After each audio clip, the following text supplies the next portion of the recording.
Today is crispy wire day. Got a dishwasher this time. Wire nut. Probably didn't do a proper splice. Started arcing. And this is what you get. That is the wire nut right here. That is why you don't just twist on the wire nut. You have to splice it and then put the wire nut over it.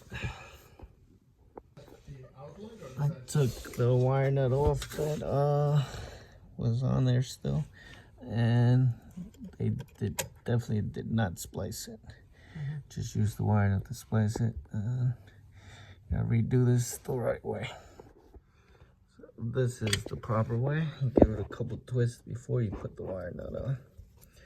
Then you can put the wire nut on.